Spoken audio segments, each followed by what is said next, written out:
You're wearing a Ricky Bobby shirt. I'm wearing my Ricky Bobby shirt. It's actually really comfy. Is it a comfy shirt? Yeah, and I think it hangs on me really well. Like it fits me really good. That I wear it all the time. You're like, this is the new around the house t-shirt. It really is. Yeah. And then I go outside with it. And I wear it outside. But no, it's a great one. So thank you.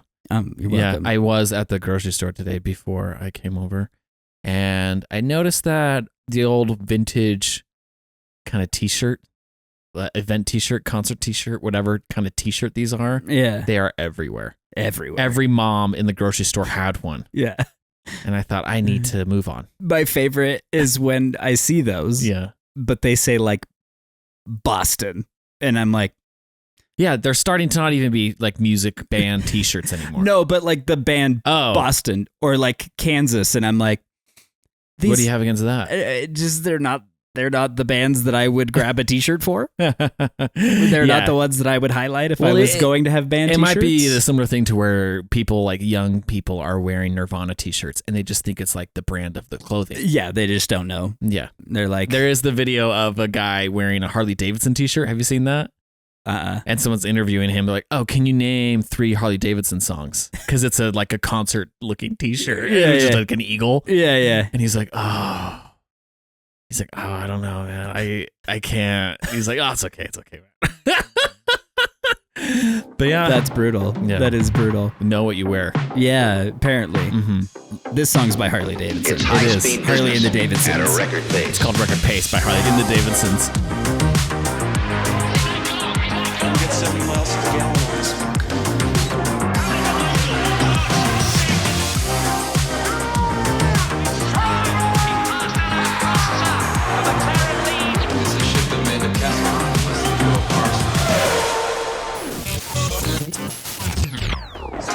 I learned how to ride a motorcycle from my friend Willie.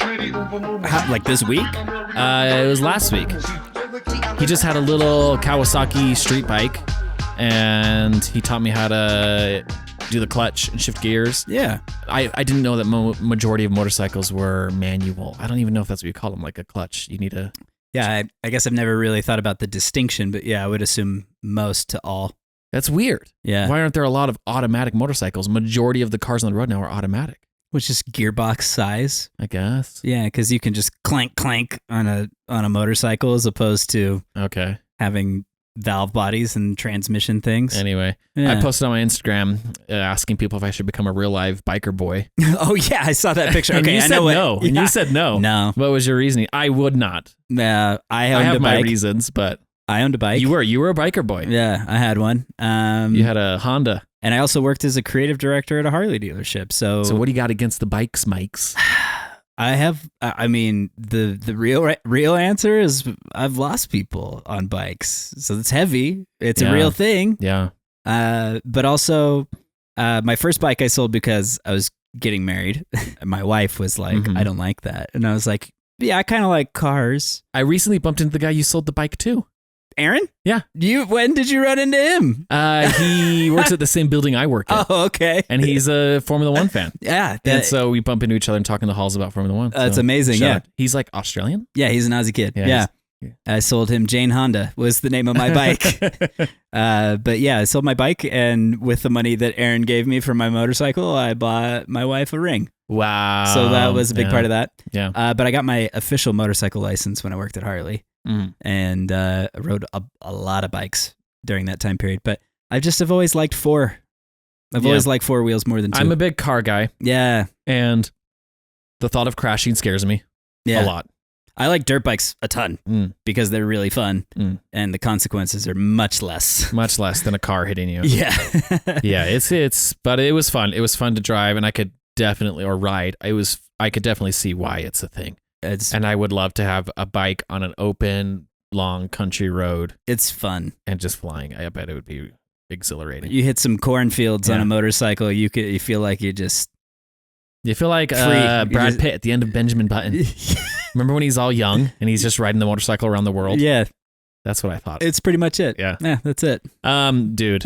Okay. Diving into some Formula One things. Yeah. I realized that there has been some Formula One influence in other sports. Oh, major. Oh, whoa. Well, anyways, continue. You said major, like you already know. Yes. There's been one big one lately. Okay. Because Formula One, we have talked about it, and it has been notoriously known that you can just buy your way into the sport and play. Right. Yeah. And a recent thing has kind of happened in the NBA where LeBron James's son is now playing on the Lakers. And everyone knows that it's just because it's LeBron James' son. Right. And that I thought was a nice influence from Formula One. Yeah, it's just Lawrence Stroll. It's Lawrence Stroll getting Lance Stroll a car. Yeah. LeBron James was like, I'm not playing for the Lakers unless you bring my son on. And he's on. I have that power. Yeah. Yeah, totally. So that's really funny. What were you thinking? What are some of the other influences? Some that are kind of funny is that like in the racing world, so like IndyCar. Okay. Or IndyCar or NASCAR have always used... Oh, so these are motorsports. Right. But they've always used pit road or pit lane okay. terminology. And that when someone would pit or when they would be called to pit road, it would be pit now. Pit now on the radio. On the radio. You're talking to the driver. Like pit now. Like now's the time. Uh-huh. Come this lap. Mm-hmm. Stuff like that. Or this time. Come this time. That was always NASCAR's call for a pit road call. But some of them have started to use box now. Box. They're going and I'm kind of like, one. Oh, that's funny. I mean, I guess it works still. Yeah. But anyways, you're losing some of the NASCAR-ness out of it. Yeah, it's like a small, like cultural First, the drivers merger. started losing weight and getting in shape and stopped smoking. And now they're saying box. I don't know if that one has really entirely come true yet, but definitely number 2. Yeah. There's still a lot of unhealthy NASCAR drivers. Okay. Coming in next. Yes. One of our fans. He messages us all the time. Yes. And one of our messages caught my eye. Okay. Because he brought to my attention that Red Bull has a new car. His name's Kyle Marlin. Oh, yes. He's one of our all-time listeners. He's a man. And Thank you so much, Kyle. He brought it to my attention that Red Bull has a car. They do. Tell me about this car, Mike, because Mike, this car looks crazy. It has a Red Bull fueled engine. Yeah, it's about 70 milligrams of caffeine per tank. Yeah. And, depending on whether or not you go sugar-free, 10 calories or 130. Yeah. So it comes in coconut. Yeah. Yeah, there's peach mango. No, but Adrian Newey, as we've talked about, has a deep interest in developing not just the race cars, but road cars. Mm-hmm. And something that he hasn't really been able to make good on quite yet. So this is a really cool project that kind of has been in the works for a long time. Mm-hmm. The name of the car is the RB17. Yeah. And one thing that's interesting is that there's an RB16 F1 car. Okay. And when they jumped to RB18, all the fans said, "What happened?"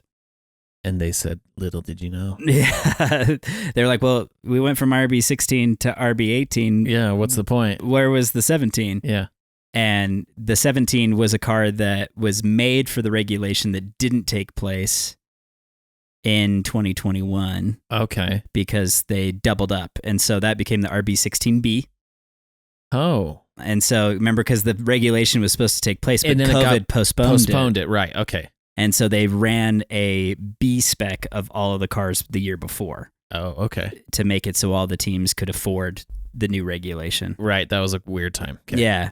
And so the RB16B happened and the RB17 didn't, but the RB18 happened. Okay. So they decided to name the hypercar the RB17. Which is cool. I like that. Yeah, out of kind of like the callback. Yeah, the car that didn't get the road use. It didn't get the credit it deserved. Yeah. So, which is kind of cool. But the RB17 is like Formula One tech and beyond. Of course. If it is Adrian Newey coming in and helping build this car. Yeah. And also you don't have any rules. This isn't going to race anywhere. Right. You have a freedom to do whatever you want. Completely unregulated car design. Yeah, it's got to be bonkers. Nuts, yeah. Just off the rails with what it can do. And because it has a lot of the same bodywork and a lot of the same kind of ideas as the RB20, it does have above Formula One performance because it's unregulated. Nuts. Christian Horner was quoted saying that not even Max could extract the full performance out of the Well, RB17. then how do they know? How do they know that's the full performance? It's just a Christian way of selling the car. Mhm. It's like, not even Max Verstappen could do it. No man alive can handle no this man machine. could possibly drive this on I the dare limit. all the billionaires out there to buy one and see if they dare can. you. Dare you to buy it. come try it. This is 100% a sales tactic. Yeah. How is this even going to be sold?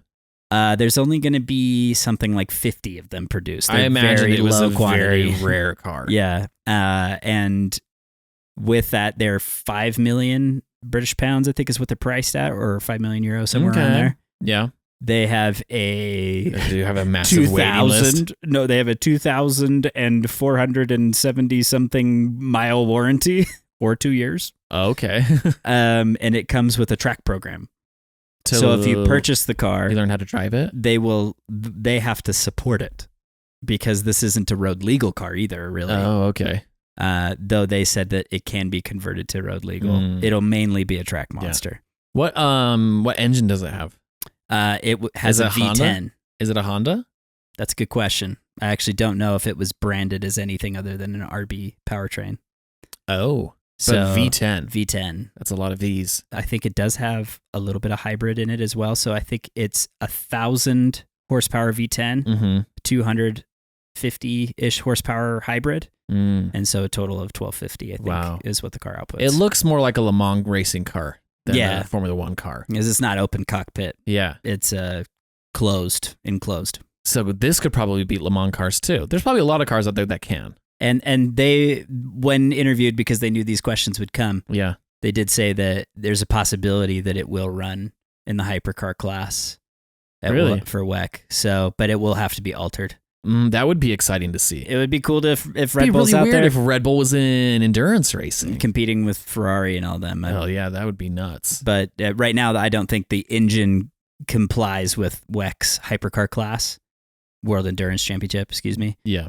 So they would have to alter the car, not only just the design, but also some of like the powertrain. Wow, we're getting into topics. Yeah. Can in WEC endurance championship racing, whatever, can a maker just submit a hypercar without having a production line behind it? Because don't they also have to be like producing cars? Yeah, so Or is that a that's thing anymore? those are the homologation rules. So that term is kind of coined for like what does the manufacturer need to do to satisfy the rules in order to be like, yes, you can make a hypercar as a manufacturer and so on and so forth.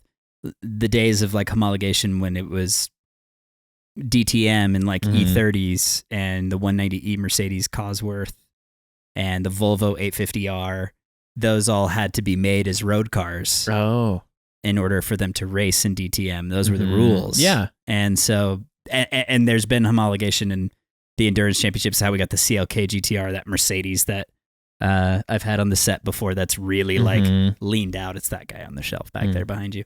And like the Porsche 911 GT, a GT1 is like all the same vibe. Those are road cars too. And it was because that was a rule. They had to make a certain number of them. Yeah. Porsche 917s also had road cars. So current hypercar specs, I think, do require a road going version or some form of the specs, but I don't think it is quite the same way as those.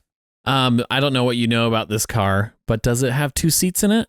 I actually don't know that. Yeah. I haven't looked that up yet. Okay, then we should stop talking about this. It's probably a single seater. It looks like a single seater. It does. Does it have air conditioning? This is what we want and what we need Top Gear for, and not new Top Gear. We need Jeremy Clarkson to drive this around or Richard Hammond to crash it.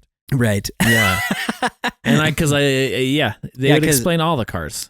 I would say that it probably shares some DNA with the Valkyrie, which is the other car that Adrian Newey designed. It's the Aston Martin Valkyrie. Oh, it's the cousin. Yeah. And so, but this one is more up to modern spec, where the Valkyrie was a little bit more the previous gen Formula One car Interesting. style. Cars are getting crazy. They're nuts. Yeah. Absolutely. And it's going to trickle down until eventually our Toyota Corollas are looking pretty mean. Yeah, like that new Honda Prelude that looks like every Ferrari design, and the guys at Ferrari are like, And it's like, hey, you inspired us. yeah, we're like, You should take the compliment. take the compliment. Take the compliment. It's Our the car greatest- looks just as cool as your Ferrari. Greatest form of flattery. Which is why I've never understood why normal car manufacturers, Toyotas, Hondas, Chevys, whatever, Why can't you just, in your little design process, just mold the car to make it look like a cool car?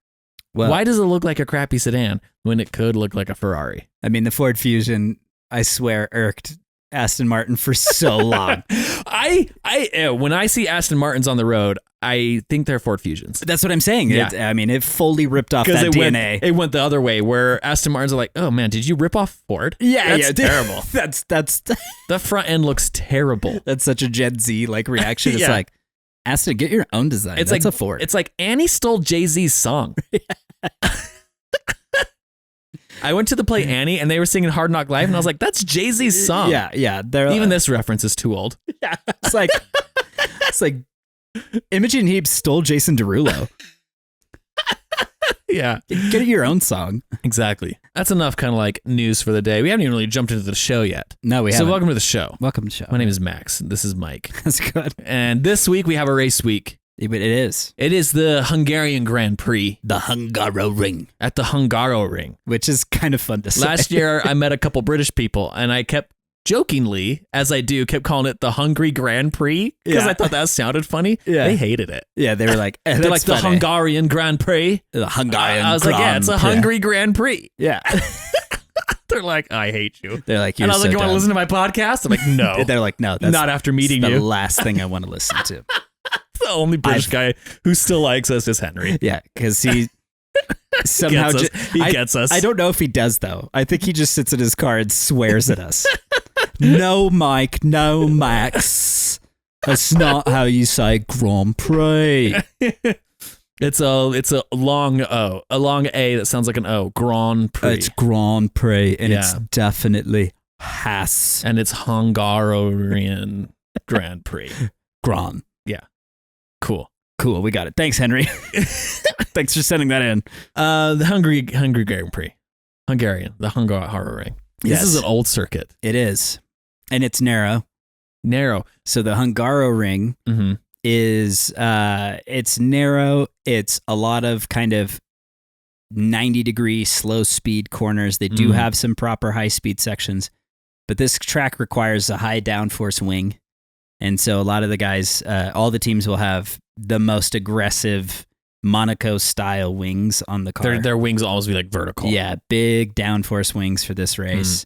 But what that also means is that DRS has a huge effect on this racetrack because you get a greater contrast between open and closed on the high downforce wings. That's kind of cool. Yeah, so you gain a lot of speed on the straights when you have DRS on this. Why is this one such a high downforce track? Like is it because it's narrow? It's because of all those tight corners. I mean, other circuits have tight corners. Silverstone has a lot of little tight corners. Yes, but it also has a lot of high speed corners. So you want to trim it out. There's a lot of straightaways, but the Hungarian Grand Prix really has 3 straightaways. And so they're short. They're not as long. There's only one real proper straightaway, and it's the start finish straight. But to that point is you spend a lot of time not going super fast. Is this the track that we have watched where you can kind of see the whole track if you get the right seat? Yeah, there's a little bit of elevation change with this one. Or am I thinking of the wrong thing? That's Austrian, I think. I think the Okay. Austrian Grand Prix is kind of on the hillside, and you can kind of look out over the whole thing. yeah. Where Hungaro Ring is, this is the racetrack that Esteban Ocon won at. Okay. And Is this where Sebastian Vettel got the wrong fuel or couldn't get his fuel measured? that might have been this track, because that might have been that race that Ocon Yeah. won. I feel like that's And then Fernando was defending like an absolute king for Ocon. to allow him to win, right? He was blocking Lewis like you've never seen. Right. Some dangerous driving, man. That's where that phrase came from. But anyways, yeah, so some really good races. Daniels won here. Been a couple of really solid races. So I think the one thing that's going to be interesting about this race, though, is that it's I don't know who's going to be fast. My next question was who performs well with the high downforce? I feel like the McLaren has been really consistent. Yeah. Like it hasn't had a track that has surprised it or made it so it's not the competitive car. Monaco's such a hard race to compare it to because there's no overtaking. And so what other high downforce circuits have we seen so far this year? Hungaroring's kind of unique. It is. And what's funny is some people will say that it's like Monaco, but there's no walls, but it's not like Monaco. Because there's going to be passing. Yeah, because and Monaco is its own beast. And yeah. The track is a road where people drive and drop oil, and it's not very good. Yeah. This is a racetrack. This is a proper racetrack. Yeah, so it's definitely going to be interesting to see who's fast. But I think that because of high downforce package did really favor Ferrari at Monaco, and we have not seen them this triple header, they felt like they were just completely missing. So I wouldn't be surprised if we see a little bit stronger Ferrari. Do you think they have an upgrade package coming soon? They probably do, but I think it's even outside of the upgrade, it's just that this style of racing seems to suit the Ferrari. So it'd be nice to see them back up at the top again. I think so. It's been ridiculous that they just kind of disappeared. Fully disappeared. Carlos started out so great, and he's been consistent in the top 10. Right. Charles had a few bad races, but it's just been weird that they just kind of fell off. Right. And were replaced with an orange car at the front. And now Mercedes has had 2 poles in a row and 2 wins in a row. George is fast in the pole setting position. Right. Where did that come from? Yeah, that was crazy. This is part of where I don't even know how to predict the rest of the year. Yeah. Because Red Bull seems to have somewhat disappeared. Max is being consistent. Sergio is not. Sergio is not. McLaren is being consistent. And both of them are doing good. But Mercedes, dark horse, out of left field, won 2 races in a row. Yeah. Out of the triple header. And I don't think any of us expected that. Is it really? So like you have nothing to, like, what can we anticipate for the rest of the year? I have no idea. And I love it. It's the first time I've ever felt like I could say that in F1 and felt like I genuinely have no clue. I feel like the guys who have the momentum are still Red Bull. I think that I they was listening still to a have guy it. today who was talking about saying that, Max is still probably the fastest. He's still And doing great. Maybe, but that's the thing. It's a maybe. Yeah. And then you say, well, then who is next fastest behind Max? And it could be Lando, could be George. Right. It could be Oscar. It could be the Ferraris if they turn around real quick. Could be Oscar if they just give him a strategy that he likes. That's not favoring Lando. Yeah. But for real, there is plenty of other drivers in really fast cars that are looking just as good as Max. And this is what, remember, we said this like maybe last week or the week before. Yeah. Where I was like, I don't want this to become too much of a shuffle for second. Because then Max just creeps away with the championship. Yeah. Because there's not a consistent somebody who's fighting him. Yeah. They're all fighting each other. That's a good point. You just have a bunch of people jumbling around from second to third and fourth. I'm like, stop it. And he just slowly just like, gets up there. I'm like, Max still manages to finish second, and that means he can still win. Stop. Yeah. Stop. Oh, shoot. So that's the only thing that makes me bummed. But I love seeing this variety. Yeah. And I wouldn't be surprised if like qualifying at the Hungaroring is going to have 3 manufacturers again for the top 3 spots. That'd be cool. But it's just been so much more unpredictable than usual. Yeah, and based off the last race, you have no idea what the next race is going to be. Well, and it was partially rainy, and that was part of why Lewis was able to kind of make that happen. And one of the things that I've heard from Andrew Shevlin, who's the track director for Mercedes, is that their long run pace on like a normal weather day is not where the other teams are. But because of like the bad weather at that played into their favor. That worked for them. And where Lewis if you watch likes like it wet, and when George likes it in the wet. Well, George won in Austria because Lando and Max took each other out, but it wasn't because of sheer pace. Right. It wasn't because he's great. Right. No, it's definitely not. Might be fast over 1 lap. Yeah. I've yet to see him win a race by passing somebody. So we'll see if Shots you can do fired, it, George. Come on the podcast, defend yourself. Pass somebody for the win, buddy.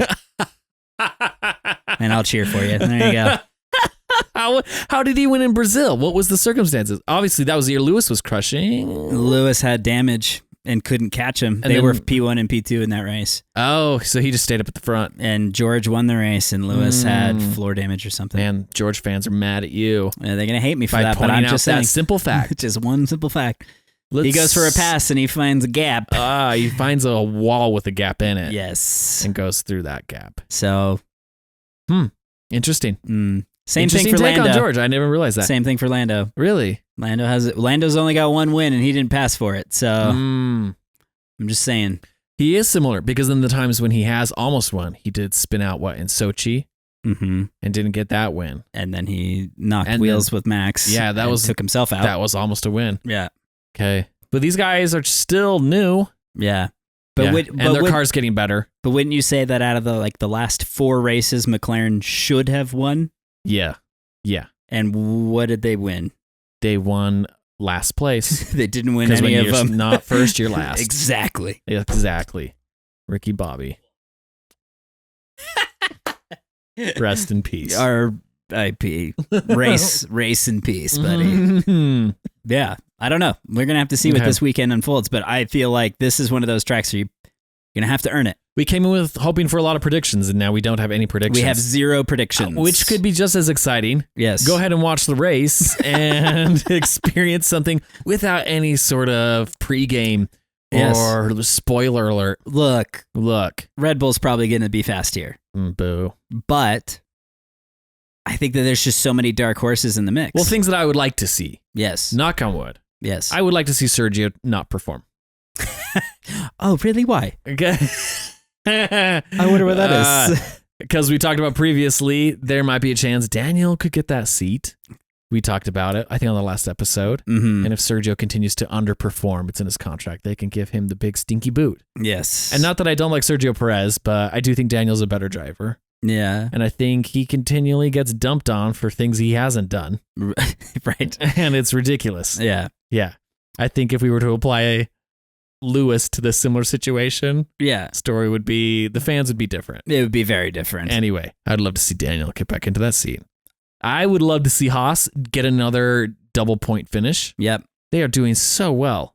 I think Nico is in great form. I don't know if Kevin gets the upgrades this weekend. In the race in Silverstone, Nico had upgrades, 7, I believe, total upgrades, and Kevin had none. Oh. Which is why the delta was huge. Kevin didn't really find pace. I think still managed to finish close to the points, but Nico finished P6. Mm-hmm. So big discrepancy between the two, but mainly because of the cars were completely different. I mean, that'd be really cool. Yeah. It'd be so fun if Haas keeps increasing that gap and keeps climbing up in the points. Kind of want him to overtake VCarb. I feel like so cool. They're right there. They're right there. It'd be so cool. So awesome. Yeah, that would be. They're already getting legitimate, but that would be even more legit. They beat one of the Red Bulls. Totally. Yeah, that's so great. Anything more to anticipate? What are you hoping from this weekend, Mike? What would you love to see if this is just all up in the air and anything's possible? Yeah. Yeah. I don't think I care to see anything from Alpine, so they could retire completely. Yeah, we'd love to have withdraw. We'd love to have their team withdraw from the championship. They have 0 points. I don't know why I'm targeting them. I'm sorry, Alpine. Having the roughest year. Yeah. Oh wait, no, they've gotten a point. They're on the board. Yeah, they did get on the board, but they might as well just give up. Yeah, at this point, it's just been brutal. Yeah. Yeah, just every race should just be one of those fan track days. Where they let the fans ride along with the driver just for fun to be what's like on track with other drivers. Just like, I'm in the race. It's the most, it'd be great. Yeah, I think it'd work. Mm-hmm. It probably and help. let the fans be like the mechanics. Yeah. How fast can you do a pit stop for Alpine during the Hungarian Grand Prix? Fans would pay that. I think Sauber's been doing that this year, which has been part of their pain. Dang it. Yeah. But they get a lot of money from those fans. Yeah, those fans are paying. Those tickets are expensive. It's big crypto. It's big old crypto to gamble with those boys. Yeah. You know what I mean? Drake, Formula One. I mean, excuse me, Steak. Yeah. Kick. They tied their brand to a really cool celebrity. One with Drake's no beef. Drake's been having a great year. Him and Alpine, just great year. Sauber and Drake, synonymous in a lot of ways. Yeah. That's funny. That's sad. Yeah, it's really sad. Kendrick be showing up here like Haas. Oh, would Kendrick just be the greatest spokesperson for Haas? It would be so killer. Oh my would be like, gosh. Be so freaking cool. Haas is crapping all over Drake right now. That's all I'm saying. That'd be the best. I'd love that. So that's my prediction for the Hungarian Grand Prix. Very, very cool. Kendrick's going to just